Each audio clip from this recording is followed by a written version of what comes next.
So this time we're going to read and write multiple samples from the myDAQ in the same acquisition sequence. And this time I've cut and pasted the example code from the mole site onto the block diagram here so that I can follow it as I show you how to do this. So we're going to need two different DAQ assistants, one to generate the signal and then one to acquire data as well.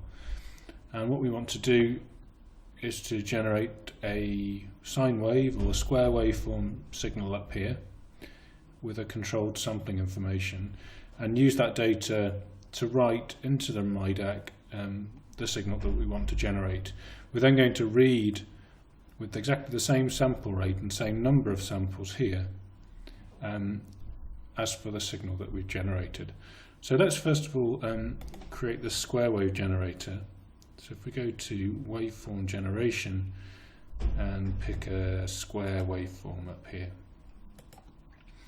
and we've got control over various things. Let's say the offset we could have a control over. Let's say the frequency here. If we add a control here, we can control the frequency. The amplitude and the phase could also be controlled. We also want to be able to control this, and this time I'll put a constant down so we can see what these numbers are on the block diagram, the actual sampling information. And what I've done above is to make the label on these sampling informations visible, so that then we can see exactly which number is relevant to which part of the sample. So we've got the number of samples and the samples per second. So it's 1,000 samples per second, and 1,000 samples, that's 1 second of data. And this is actually something called this constant here is something called a cluster. These two numbers are kind of bundled together and passed into the array, into the function generator up here. In LabVIEW we can extract the actual numbers by unbundling using this VI here, the unbundled cluster VI.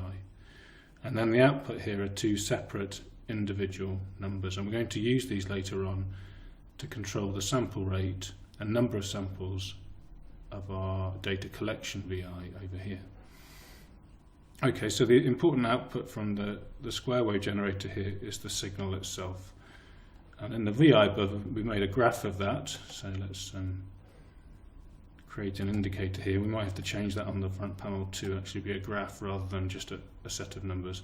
And then we're going to wire into the DAQ assistant here to generate the square waveform in the myDAQ.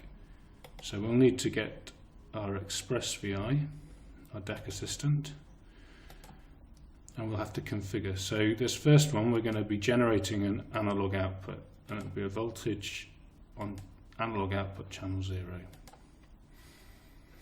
And at the bottom now, instead of just taking one sample on demand like we did before, we're going to use an N samples. So the waveform that's wired into the DAQ assistant VI controls the number of samples that are going to be written by the myDAQ, and the sampling rate controls the frequency and time scale of that signal. We can quickly check that we've got -10 to 10 volts, and it's a single-ended terminal now for the output channel. This is all going to be set up as default. You don't need to change this. Okay, so we hit OK. We'll now be able to wire our square waveform into the DAQ assistant, and we'll be able to write that data.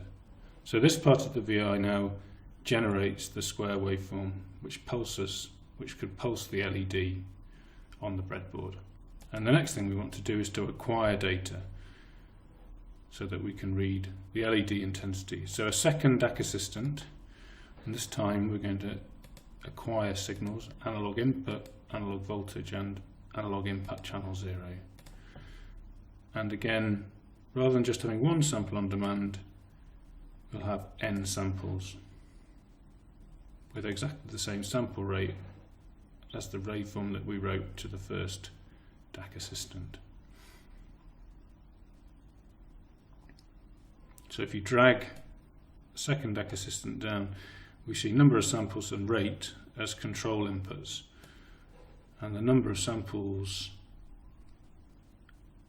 is the second output from the cluster here, and the rate is the first output. So now the second DAQ assistant will read data at exactly the same rate that the generate data is being created by in the first DAQ assistant. If we want to make sure that we start writing the data before we start collecting it, then we can wire the error output from the first DAQ assistant into the error input of the second, where's it gone? Error input. And then we make sure they execute in the right order. And it'd be nice then to have a graphical indicator of the detected waveform.